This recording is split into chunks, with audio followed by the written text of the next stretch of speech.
for an enjoyment factor of a shoe, if there's super foam in a shoe, I want my foot to feel it, I want to squish into it, and I want to feel the effects of it. I don't want to stamp into a carbon plate. So I've knocked off a few runs in this one now, and this is the ASICS Magic Speed 4, and these are my first impressions. But before we get into it, a big shout out to my #1 running store, the Running Company at Geelong. Link to their website is in my description. Make sure you go check out that and check out all their running gear. And also guys, if you want to support this channel, make sure you hit that subscribe button. And checking out our quick specs here, so this one is coming in at a pretty good price point considering the features that you do get in the shoe. So $250 here in Australia, $170 in the US. Now in the weight, pretty light package as well, 245 grams or 8.6 ounces. That's in your men's size 9.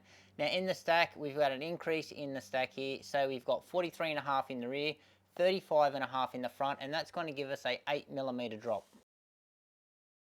And in your upper here, so it's an engineered mesh, but there's no bells and whistles about this upper. Pretty straightforward, but this material is super breathable.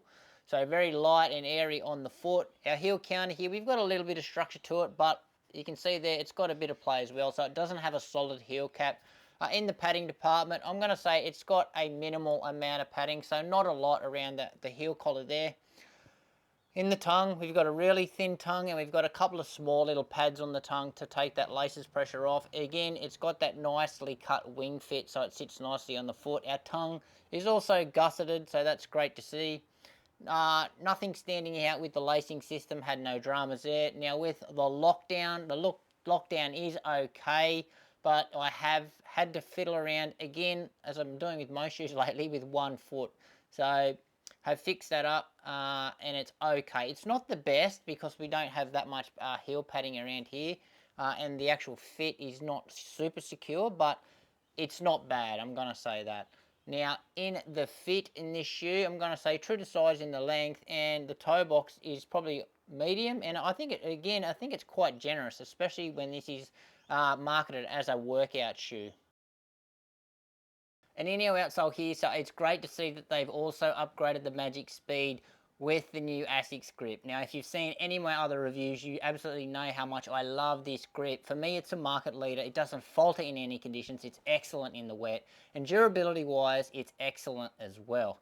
Now, rubber coverage-wise, as you can see, all the red stuff there is the ASICS grip. So, entirety of the forefoot down each side of the shoe and in the high wear areas at the back. Now, the tread pattern that this shoe shares is also the same as you're going to find in the performance racing shoes. So, the ASICS Magic Speed Sky and the Edge. So, they have this same thing going on here.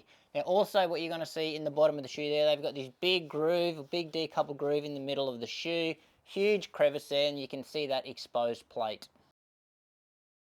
And in our midsole here, so don't be fooled by this big FF Turbo sticker on the side of the shoe, because the majority of this foam is not that. So it's actually FF Blast Plus. So that's the majority of the foam in this shoe. So we've got 2 layers of that. So we've got a top layer of the Blast.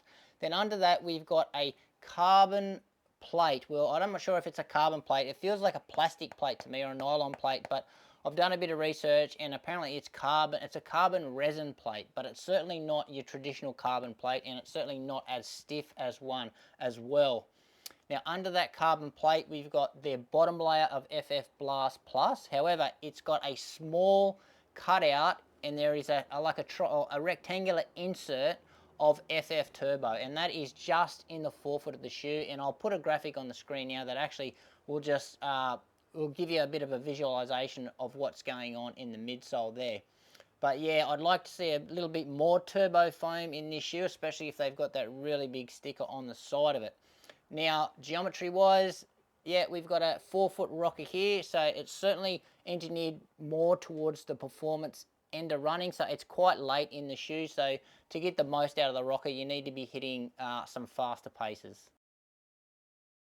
So in the ride, so my initial thoughts in this shoe for the first 5Ks only was way too firm, way too stiff, and I thought the shoe was actually quite a harsh ride, and I didn't enjoy it. However, as the run went on, so after about 20 minutes, it started to loosen up a bit, and it started to be a little bit more forgiving, which is great. So the longer I went, the more forgiving it got, and obviously the more enjoyable the run got.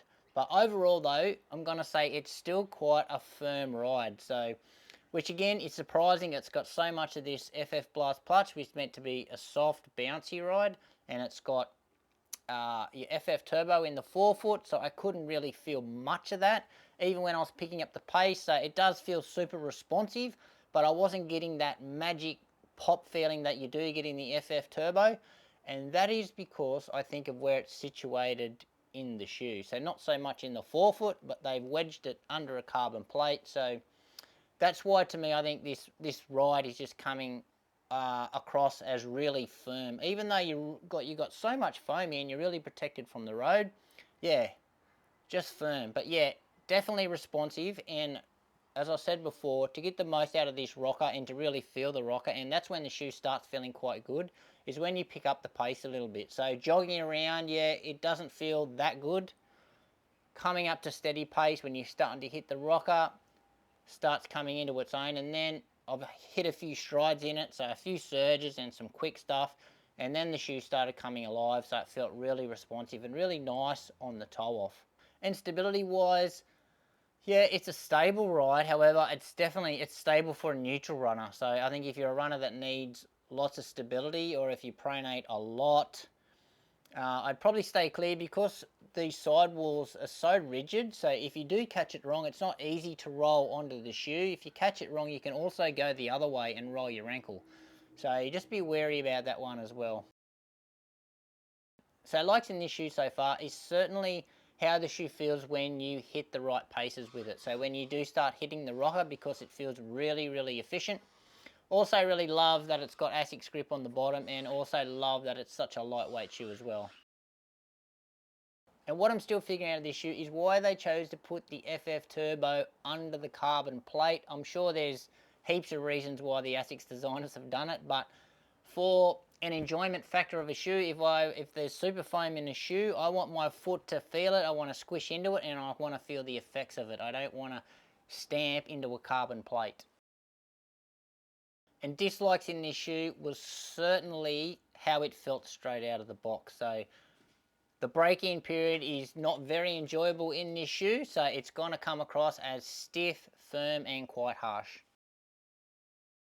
So just wrapping up my initial thoughts here. So yes, it's a firm ride. Yes, it's a stiff ride. However, give it time. I think it's going to take a fair bit of break-in with this shoe. I don't think you're going to get the best out of this shoe after 50 Ks. I think it's going to take well over 100 Ks before you feel the real benefits of this shoe, before the shoe comes alive and actually you want to reach for it on your workout days and even maybe a race day. So yeah, I could probably see this one being a budget race day option for some people, especially if they give it time and you starting to feel this foam soften up and you get a bit of magic back in the Magic Speed.